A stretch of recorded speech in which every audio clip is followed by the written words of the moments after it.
series called Who Made You King? And we've been talking about all the kings of the Old Testament Israel, right? So we talked about King Saul, the first king, King David, the second king. And then last week, Dr. Tonkinson brought us a great message talking about the third king of Israel, Solomon, who was just infamously, just amazingly, legendarily wise. And his wisdom is just legendary. There's so much good stuff there, and he did a great message last week. And as we learned about Solomon, we learned that he's the son of David, the third king of Israel. Everybody was coming far and wide to hear about his wisdom, just to ask him questions, just for an opportunity to get some direction and some guidance from him. He was like the original guru, right? Everybody was coming from all over the world. Like if there was an internet back then and he had social media, everybody would follow Solomon because his stuff, what he said was just so good, so wise, right? And so everybody was coming far and wide to hear him, and what he did was incredible. I mean, he wrote 3 books of the Bible, most of Proverbs, Ecclesiastes, Song of Solomon, he wrote those. And he also built the original temple of God in Jerusalem. I mean, that's pretty impressive, pretty incredible stuff. The center place of worship of God in the world at that time. Pretty impressive stuff.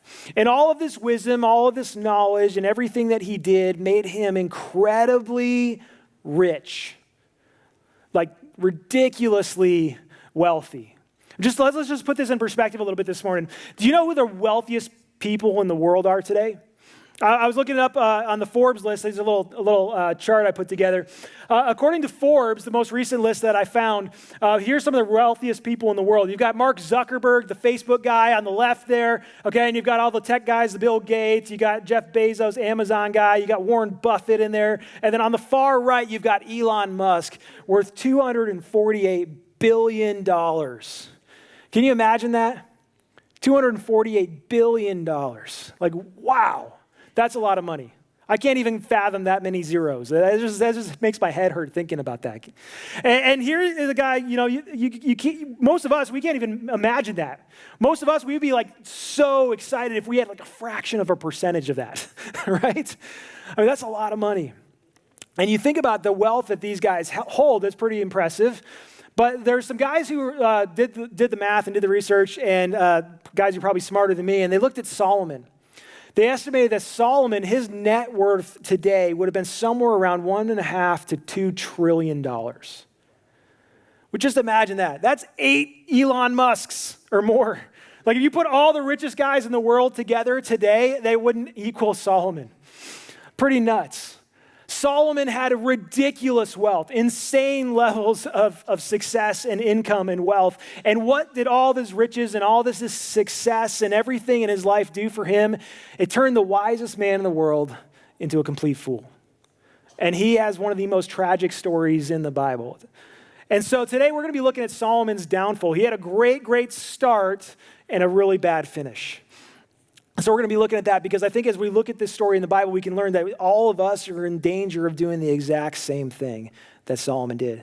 And if Solomon, the wisest man in the world, can fall into this trap, how much more can we fall into the same things?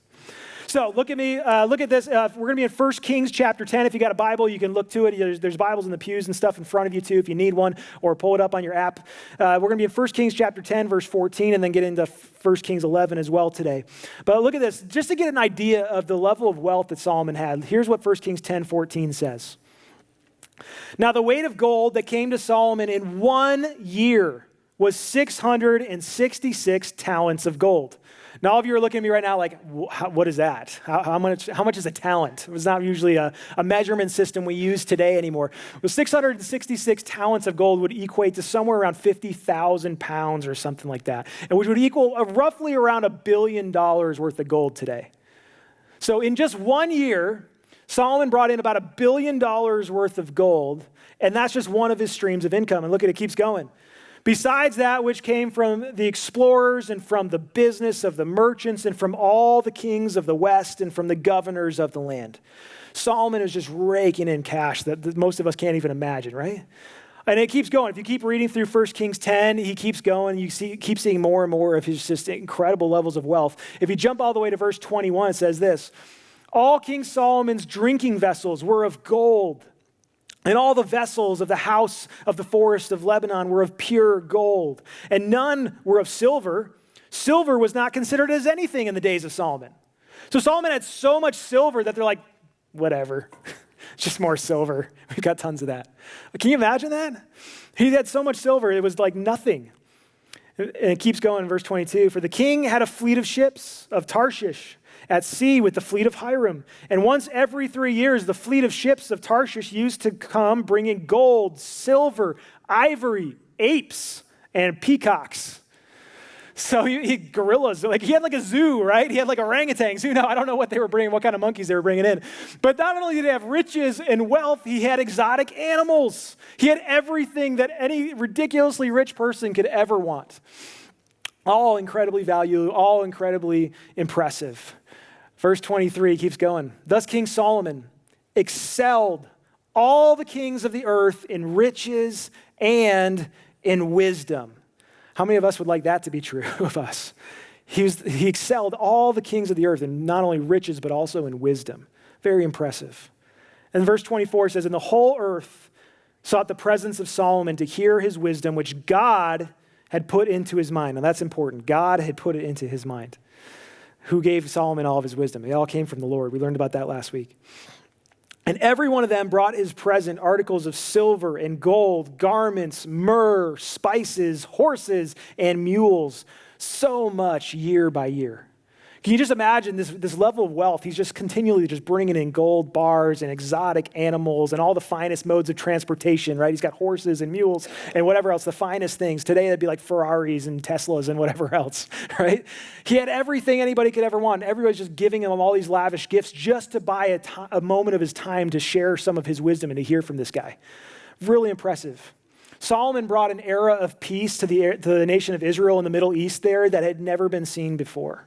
Unlike his warrior poet dad, David, right, who was constantly fighting battles. Solomon brought peace to that region and experienced unprecedented levels of success and wealth and riches to the point where silver was worth barely anything. And so materially, Solomon's on top of the world.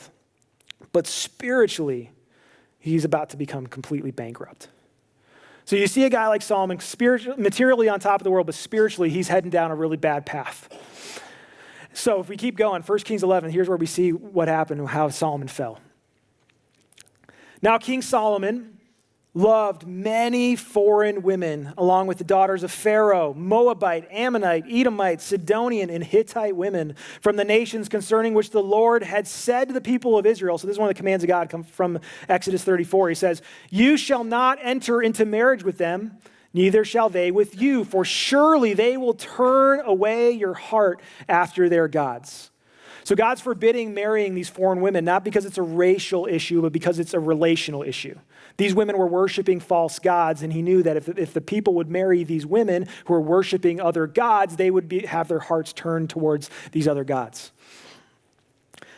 But what happens? What does Solomon do? He knows this command, but it says Solomon clung to these in love, and he had 700 wives.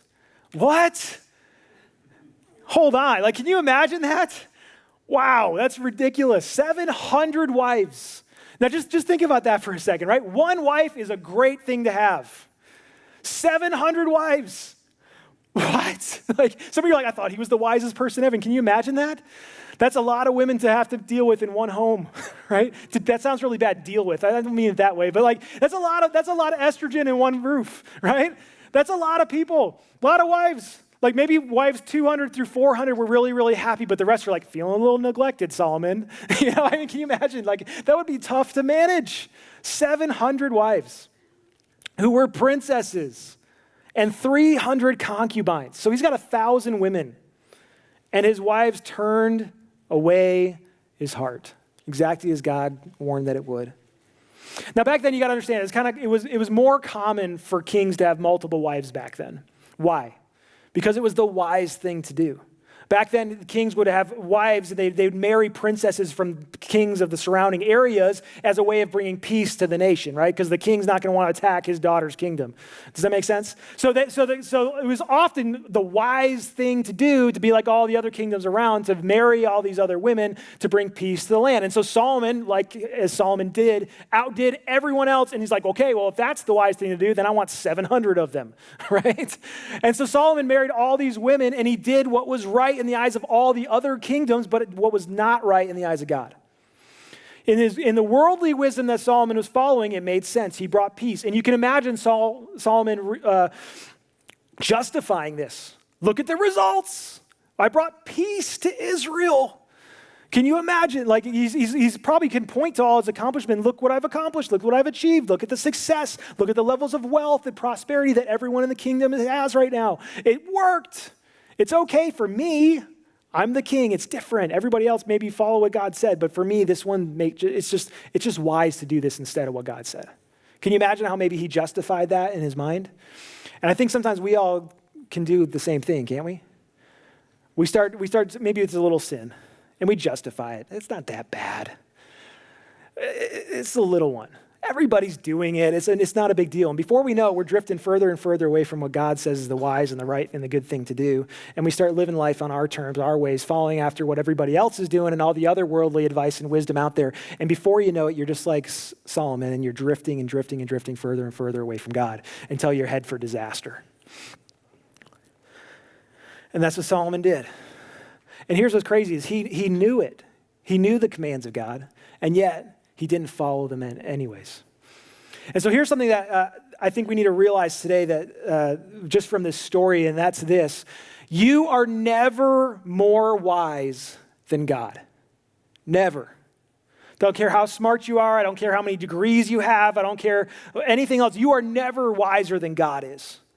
But it's often we look at the world and we get all this worldly wisdom and we think about all the things that other people are telling us is the good and right to do. And sometimes it makes the wisdom in the Bible, sometimes people look at the Bible and go, that's foolish. Because God's wisdom isn't like worldly wisdom all the time. Sometimes worldly wisdom is totally at odds with God's wisdom. And we have to choose. Are we going to follow what everybody else thinks is wise or what God says is wise?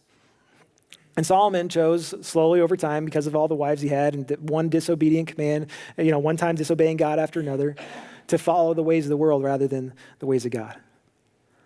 And so if you can see though how we kind of rationalize it. And so if you're a person who you're catching yourself rationalizing your sin, thinking that maybe you can be smarter than God, maybe that those commands don't apply to me, or maybe you know you're disobeying God here, but you can justify it, you can reason it. If you're one of those people, you got to stop rationalizing the sin. If God says it's wrong and you shouldn't do it, then don't do it. Because if it takes you like 10 minutes to explain why it's okay for you and maybe not for everybody else, you're probably just rationalizing your sin. And I'm guilty, right? Been there. I've done that before. Don't justify your sin. You're never wiser than God. What God says is wise and what God says is true is more true than anything anyone else will ever say. Here's the next thing we got to understand from this story, and this is the second thing I think we really need to get, is this. You become like the people closest to you. How many of you would agree with this one? You surround yourself with a certain kind of people and you start acting like those people. You start talking like those people. You start behaving like those people. You start dressing like those people. Before you know it, you all kind of are looking a little bit the same, right? Because if you spend enough time with people, you start to become like those people. That's how human nature is. That's how we work. That's how we're wired. This is why as a parent, I'm always warning my kids. Be careful who your friends are, right? Be wise about the friends that you choose to follow because you're going to become like them. Any parents can relate to that, right? Or you've experienced that, right? The people you spend your time with are the people you're going to become most like. So if you spend your time hanging out with fools, you're going to become a fool. If you spend your time going to all the parties with all the people going to all the parties, and you're like, well, I'm not going to participate. I'm just going to go because that's where my friends are. It's not going to be very long before you start doing the same thing that all your friends are doing. You become like the people closest to you. You become like the people you spend the most time with. This is why marriage is such an important thing. The decision to who you're going to marry is such an important decision because that's the person that's going to be closer to you than anybody else in the world. And you're going to become more like that person. That person's going to become a little more like you. You're going to shape each other in profound ways just because of the amount of time that you're spending with one another. That's why when Solomon's surrounding himself with all these wives, all these women from foreign countries who worship other gods and the one true God, it was a matter of time before eventually he started becoming more and more like them. And so Solomon, the wisest man in the world, became a complete fool because he surrounded himself with foolish people. And he turned away from God. And what's crazy is that Solomon knew this. If you look at the book of Proverbs, one of my favorite Proverbs written by Solomon himself, Proverbs 13:20, here's what Solomon wrote. Whoever walks with the wise becomes wise, but the companion of fools will suffer harm. Solomon knew it. He wrote it down. He taught other people this principle, and then he went against it himself. How tragic. How ironic. It's kind of sad. It's the same thing that got him. So here's the story continues in 1 Kings 11:4. It says, for when Solomon was old, his wives turned away his heart after other gods, and his heart was not wholly true to the Lord his God, as was the heart of David his father. For Solomon went after Ashtoreth, the goddess of the Sidonians, and Milcom, the abomination of the Ammonites. So Solomon did what was evil in the sight of the Lord. And he did not wholly follow the Lord as David his father had done. You see how it's repeating itself a little bit there? You see that line about David a couple times and his heart not being wholly devoted to the Lord. Anytime the Bible is repeating like that, it's trying to emphasize a point. Like, this is something you got to understand. He wasn't wholly trusting the Lord like David did. And the story continues in verse 7. Then Solomon built a high place for Chemosh, the abomination of Moab, and for Molech, the abomination of the Ammonites, on the mountain east of Jerusalem. And so he did for all his foreign wives who made offerings and sacrifice to their gods. Now think about what a slap in the face this is to God. Solomon, who was given all this wisdom from the Lord himself, that it helped him to achieve all this success and riches and wealth. And what did he do with it? The same guy who built the temple of the Lord in Jerusalem went up to the mountains east of Jerusalem, which if you've ever been there, it's probably the mountains overlooking where you can actually see the Temple Mount in plain view of all of it. And he built altars to false gods up there and worshiped those gods with his wives. What a slap in the face to the Lord. How horrible is that? And it's worse than that if you really understand what kind of rituals these gods and the worship entailed. When the Bible calls it an abomination, that's a really strong word, would you agree?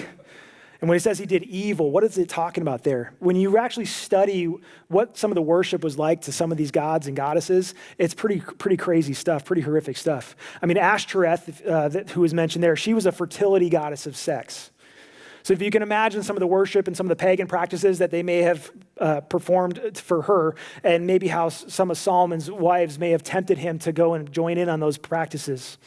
Ones like Milcom and Molech, a lot of scholars think that Milcom may have been the same as Molech back then. You see those names thrown around, and Chemosh. Those were gods and idols who were known for child sacrifice. In fact, if you look, here's an image I found. Somebody drew this of what Molech would have been like. It was a statue with like the head of a bull who would have arms outstretched. It was a metal statue. They'd put a fire kind of in the belly that would heat up the statue, and then they'd lay their kids into the arms of Molech as a way of trying to gain more power and success in life. Pretty horrific, horrible, horrible stuff. Now, I don't know if Solomon did all this or not. It doesn't really say in the Bible clearly. But he built this altar. He built these statues. He set up these places for worship in plain view of God's temple. What a horrible, horrible thing. And can you imagine, God's pretty furious, and rightly so, with Solomon for this. If you go back to 1 Kings 10, it's actually 24. It says 14 on the screen, but it's 24. It says, and the whole earth sought the presence of Solomon to hear his wisdom, which God had put into his mind. We read that earlier, but I want to just point out two things really quick on that. First of all, I said this earlier. Who gave Solomon all of his wisdom? God did. And then he turns it and he uses it to worship other gods. Like, that's a horrible, horrible thing. God gave him all the wisdom and everything, and that's how he chooses to repay God. Pretty sad, pretty horrible. And the second thing is that word there, that mind, at the very end in the English Standard Version, the ESV, it says mind. But I've been studying Hebrew, and one thing I looked up when I was studying this is that word there is actually the Hebrew word lev, which means heart. Everywhere else in this Bible, in this story, when you see the word heart, it's the same Hebrew word. Same Hebrew word over and over again, the heart, heart, heart. And then this one they translated as mind. Why is that? Well, for one, in Western culture, what do we think of when we think of wisdom? We don't think of it coming from our heart. It comes from our mind. It comes from our brain. That's how we think about it, right? In ancient times, they didn't really have language for that. What they thought of as the heart was the inner man. It was the center of who a person was. It was not just emotions as we think of when we talk about heart, but it was also your mind. It was also your will. They thought that all kind of resided from the center of who a person was. And so God put this wisdom into Solomon's heart, into his center of who he was. And then Solomon, rather than repaying God with worship and thanks and praise for that, turned his heart and used it to worship other gods, not just emotionally, not just with his affection, but also with his thoughts, with his mind, with his actions, with everything of who he was, the center of who he was. So the story keeps going. In verse 9, it says, and the Lord was angry with Solomon, and rightfully so, right?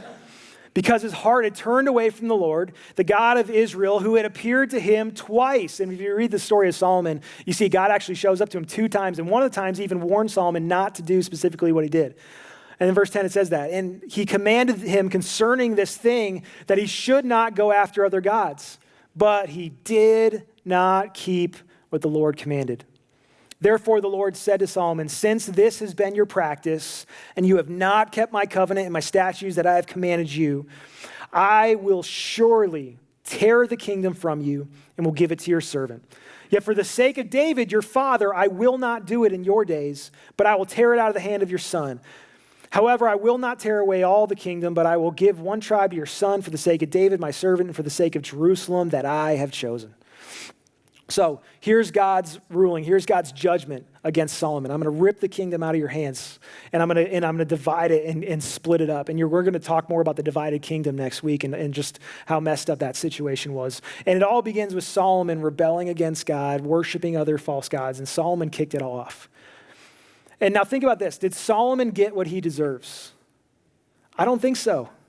I think he could have gotten a lot worse, right? It's like God kind of let him off the hook a little bit. God's like, yeah, I'm going to take this kingdom away from you, but he could have just totally smote him right there, right? Lightning from heaven, just take him out. He could have given him like sores or boils or something horrible, right? He could have made him suffer a little. But he says, I'm going to take the kingdom away from you and from your son, not from you. Why? Because of the faith of your father, David. Now, here's something that's just kind of interesting to me. The Old Testament is like types and shadows of what's to come. We can see Christ almost in every single page in Scripture. And I think that this is just a little bit of a glimpse of the grace of God, who one day isn't going to give us what we deserve, yet because of the faith and the faithfulness of another, of Jesus, the greatest King, the King of Kings, the Lord of Lords, we can be forgiven and we can be saved. It's pretty incredible when you think about it, right? Solomon was spared because of the faith of his father David, and we are spared even more so, even though we don't deserve it, because of the faithfulness of the great King, the Son of David, Jesus Christ. Pretty incredible to think about, right? I could go on with that, but I got to keep rolling here. And so here's what happens. God also raises up some people against Solomon to kind of just be a thorn in his side. In verse 14 it says, and the Lord raised up an adversary against Solomon, Hadad the Edomite. And then in verse 23 it says, God also raised up an adversary to him, Rezin the son of Eliada. And then in verse 26 it says, Jeroboam the son of Nebat also lifted up his hand against the king. And these people will be a thorn in his side and cause all sorts of problems and eventually be part of when the kingdom splits after Solomon. Here's the point. Solomon, the richest man in the world, all his success, all of his glory, all of this great kingdom and wealth that he piled up and stacked up in this peace that he built. At the end of his reign, when he finally died after 40 years of reigning as king in Israel, it was all for nothing because it all just completely eroded and was taken away when he was gone. What a tragic and sad ending for him. Everything he built, everything he did, all of his toil, all of his labor was for nothing. And the question we got to ask after this is like, you're kind of wondering, did Solomon ever repent?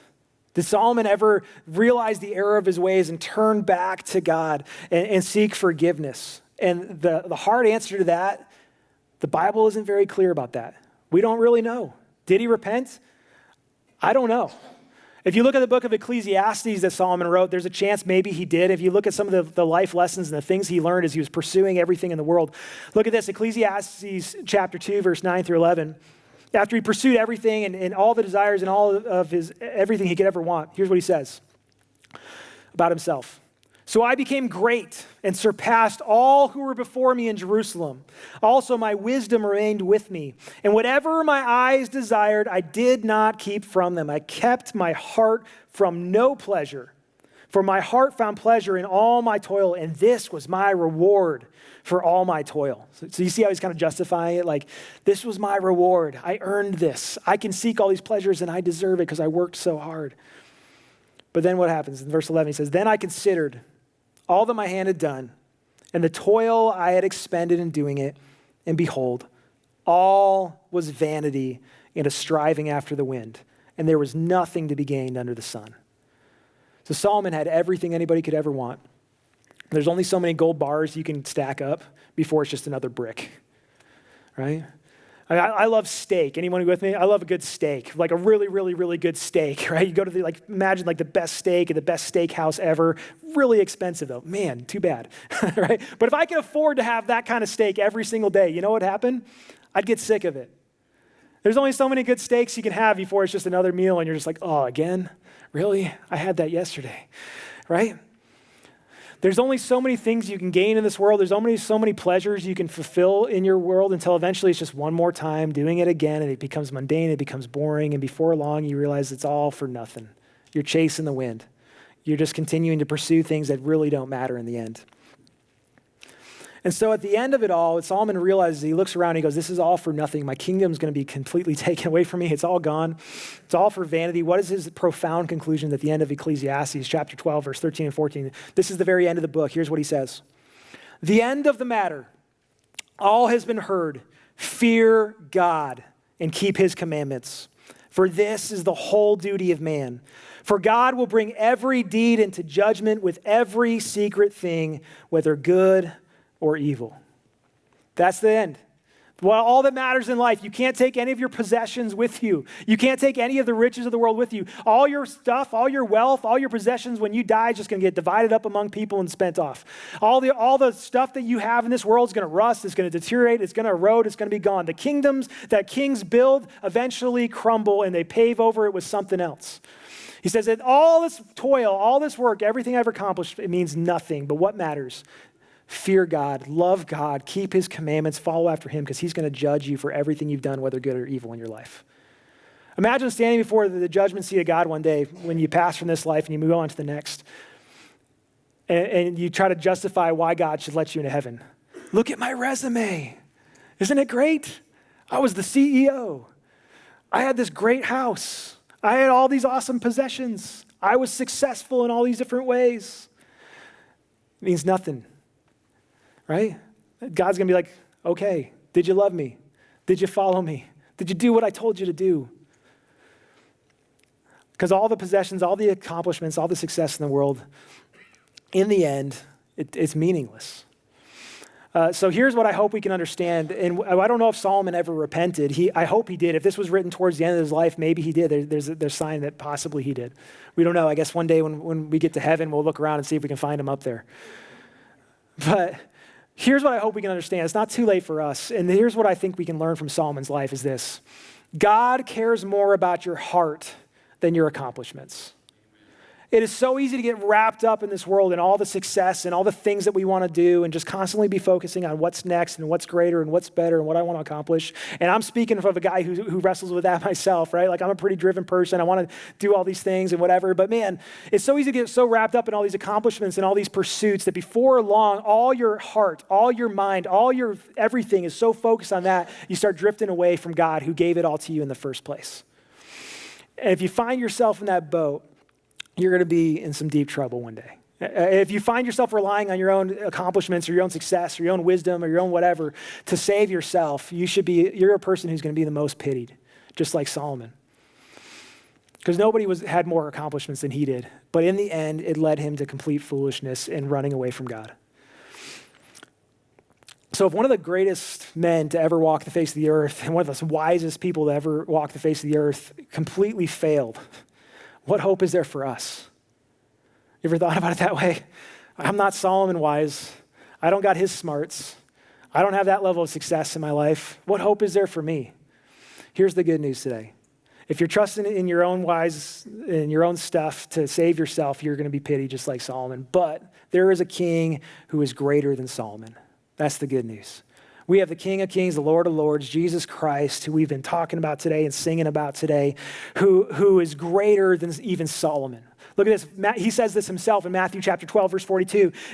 He says, the queen of the south, he's talking about the queen of Sheba. If you read the story of Solomon, you'll see about her, will rise up at the judgment with this generation and condemn it. For she came from the ends of the earth to hear the wisdom of Solomon. And behold, something greater than Solomon is here. Jesus is talking about himself. He's saying even the queen of Sheba, who came from the ends of the earth just because Solomon was so wise, she's going to stand up one day and completely judge and condemn this generation because here is somebody greater than Solomon who has wisdom far greater than even Solomon's wisdom. And all these Pharisees and all these people were listening to Jesus' teaching and rejecting him. They're going to be judged even more so because they had an opportunity to hear from Jesus himself. And here we are in this generation where we have such easy access to Scripture unlike anybody ever has before. We've got the words of Jesus. We've hearing the teachings of Jesus. Will we be condemned one day too, or are we going to actually listen to what he has to say? Jesus is even greater than Solomon, and everybody who just trusts in him, believes in him, will be saved. It's all a matter of where your heart's at. Will you follow him with your heart? Will you trust him? Will you love him? Will you serve him? Will you believe in him? So as I was saying before, God cares more about your heart than he does about your accomplishments. He cares more about, do you love him? Do you care about him? Do you follow him? Do you obey him? And when you don't obey him, do you feel bad about it and repent and ask for forgiveness and tell him, God, I'm sorry. I messed up there. Please forgive me. And you keep trying to pursue him, even though we do it so imperfectly sometimes. Does he have your whole heart? So here's the question as we wrap this up today. I want to ask all of us as we're thinking about this. What is trying to pull your heart away from God? Like Solomon, what is it that's trying to steal your heart? What is it that's trying to take your heart away from God? What is it, maybe, as I said that, maybe something popped in your head, but maybe what is it you're spending most of your time and energies pursuing and thinking about and caring about constantly? I wonder for some of us, if we were able to put that on a chart, like would God even be in our top 5? Of things that we spend most of our time and attention and care towards? What is it that's trying to pull our heart away from God? And whatever that is, it might be a good thing, it might be a great thing, but if it's taking the place of God in your life, if it's becoming an idol, just like Solomon, and you're heading for some serious trouble if you don't, lay that before Jesus and say, God, forgive me, I'm sorry, and focus on Christ. So I want to leave us with this. Solomon, we don't know if he repented or not, but it's not too late for us. And it's one of the most famous Proverbs that Solomon wrote is Proverbs 3, 5, and 6. A lot of us maybe have memorized that. If you go to like Sunday school, kids memorize this all the time. It's one of the more common Bible verses to hear quoted. But we don't always know verse 7. But I think it fits perfectly with Solomon's story. So in the words of Solomon himself, here's what he says. Trust in the Lord with all your heart, and do not lean on your own understanding. In all your ways, acknowledge him, and he will make straight your paths. Be not wise in your own eyes. Fear the Lord, and turn away from evil.